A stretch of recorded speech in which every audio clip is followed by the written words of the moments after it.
Municipal శాఖ మంత్రి నారాయణ ఆదేశాల మేరకు నెల్లూరు నగరంలో పేద ప్రజల ఆరోగ్యంపై ప్రత్యేక దృష్టి సారించినట్లు 7వ డివిజన్ కార్పొరేటర్ తిన్నల మాల్యాద్రి తెలిపారు. మంత్రి నారాయణ ఆధ్వర్యంలో నిర్వహిస్తున్న ఉచిత నేత్ర దంత వైద్య శిబిరాలు పేదలకు వరంగా మారాయని ఆయన పేర్కొన్నారు. కేవలం పరీక్షలు మాత్రమే కాకుండా కంటి ఆపరేషన్లు అవసరమైన వారికి నారాయణ ఆసుపత్రిలో పూర్తిగా ఉచితంగా శస్త్రచికిత్సలు నిర్వహిస్తున్నామని తెలిపారు. రోగుల కోసం ప్రత్యేక వాహన సౌకర్యం కూడా కల్పించినట్లు వెల్లడించారు. ఈ నెల 8వ తేదీ నుంచి ఇప్పటి వరకు సుమారు 4800 మందికి వైద్య పరీక్షలు నిర్వహించి 1000కి పైగా ఉచిత కళ్లజోళ్లు పంపిణీ చేసినట్లు తెలిపారు. మంత్రి నారాయణ చేపడుతున్న ఈ సేవా కార్యక్రమాలను ప్రజలు సద్వినియోగం చేసుకోవాలని ఆయన కోరారు.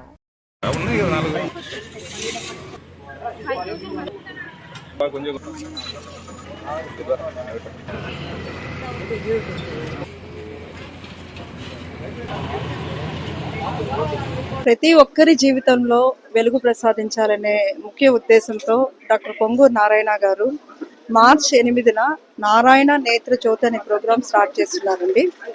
ఈ ప్రోగ్రామ్కి అవసరమైన ఒక mobile van with all facilities, AC సదుపాయము అండ్ ఇన్బిల్ట్ ఎక్విప్మెంట్తో మాకు ప్రొవైడ్ చేయడం జరిగింది. సార్ చెప్పినట్లుగా సీనియర్ డాక్టర్స్ వచ్చి రోజు మేము 4 to 8 క్యాంప్ కండక్ట్ చేసి వివిధ డివిజన్లో ప్రజలకి మా సేవలు అందిస్తున్నాము. అలాగే నేను చెప్పదలుచుకుంది ఏంటంటే, అందరికీ ఏంటంటే ఒక అపోహ ఉంటుందండి, మాకు చూపు బాగుంది కదా, మాకేం ప్రాబ్లం ఉంది, మేము ఎందుకు రావాలి అనుకుంటారు.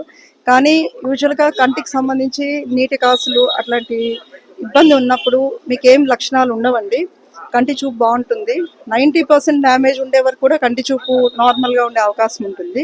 కానీ పెరిఫరల్ విజన్ అంటే సైడ్ ఉన్న విజన్ అంటూ మనకు తగ్గుతూ వస్తుంది. సో 40 ఏళ్ళు దాటిన వాళ్ళు ముఖ్యంగా ఎట్లయితే మీరు షుగరు, హార్ట్కి సంబంధించి లేకపోతే కిడ్నీకి సంబంధించి ఎలా టెస్ట్ చేయించుకుంటారో, కంటికి సంబంధించి కూడా రెటీనా అనే పరీక్ష, రెటీనాకి సంబంధించిన పరీక్షలు చేయించుకున్నట్లయితే ఈ నీటి కాసులకు సంబంధించి ఏమైనా ప్రాబ్లం ఉన్నట్లయితే మేము నిర్ధారణ చేసి ట్రీట్మెంట్ ఇవ్వడం ద్వారా మీకు అంధత్వం రాకుండా కాపాడుకునే అవకాశం ఉంది.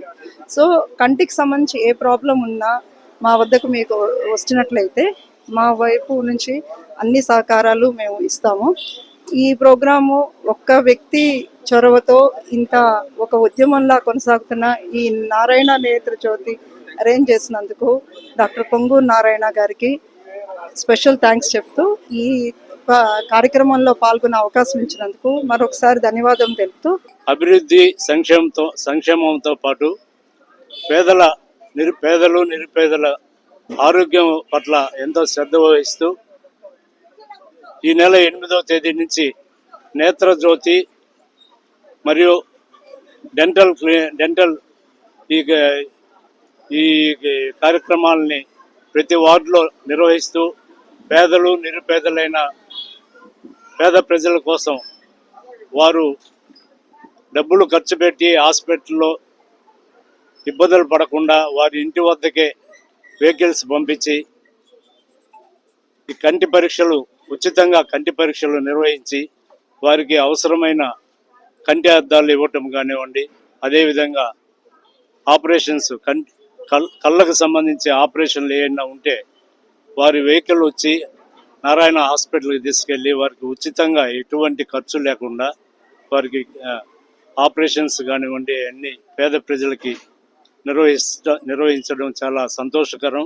పేద ప్రజలందరూ ఎంతో ఆనందంగా సంతోషంగా ఈ కార్యక్రమంలో ప్రతి ఒక్కరూ అన్ని వార్డుల్లో పేద ప్రజలందరూ కళ్ళు మరియు పళ్ళు చెకప్ చేయించుకొని వాటికి సంబంధించిన ఆపరేషన్స్ కానివ్వండి, కంటి అద్దాలు కానివ్వండి ఉచితంగా తీసుకుంటూ చాలా సంతోషంగా నారాయణ సార్ గారికి ధన్యవాదాలు తెలుపుతున్నారు. అదేవిధంగా ఈ నెల 8వ తేదీ నుంచి సుమారు 4800 మందికి కంటి పరీక్షలు చేయడం జరిగింది. అదేవిధంగా కంటి అద్దాలు సుమారు ఒక 1000 మందికి కంటి అద్దాలు ఇవ్వటము,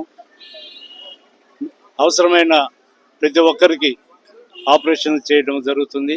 ఈ టెక్నో ఒలింపియాడ్, సివో స్పార్క్, మెడి స్పార్క్ వంటి ఆధునిక అకాడమిక్ ప్రోగ్రామ్స్ ద్వారా విద్యార్థుల్లో లాజికల్ థింకింగ్, సైన్స్ అవగాహన మరియు విశ్లేషణాత్మక నైపుణ్యాలను అభివృద్ధి చేస్తూ సిబిఎస్ఈ అండ్ స్టేట్ బోర్డు కరికులంలలో అత్యుత్తమ ఫలితాల సాధనకు దృఢమైన పునాది వేస్తోంది నారాయణ. అనుభవజ్ఞులైన అధ్యాపకుల సమగ్ర మార్గదర్శకత్వంలో ప్రతి విద్యార్థిలో logical thinking and analytical skills కి పదును పెట్టి జాతీయ స్థాయి విజేతలుగా తీర్చిదిద్దుతూ వారి ప్రతిభను శిఖరాగ్రాలకు చేరుస్తోంది నారాయణ. అత్యాధునిక డిజిటల్ క్లాస్ రూమ్స్, అత్యుత్తమ ఫిజిక్స్ అండ్ కెమిస్ట్రీ ల్యాబ్స్ తో కూడిన సాంకేతికతతో కూడిన విద్యా వాతావరణం, విశాలమైన ప్లేగ్రౌండ్, పరిశుభ్రమైన డైనింగ్ హాల్లో రుచికరమైన పోషకాహారం, సౌకర్యవంతమైన హాస్టల్ సదుపాయాలు కల్పిస్తోంది నారాయణ. 2026-27 విద్యా సంవత్సరానికి అడ్మిషన్లు ప్రారంభం. వావిలేటిపాడు, ధనలక్ష్మీపురం, నెల్లూరు.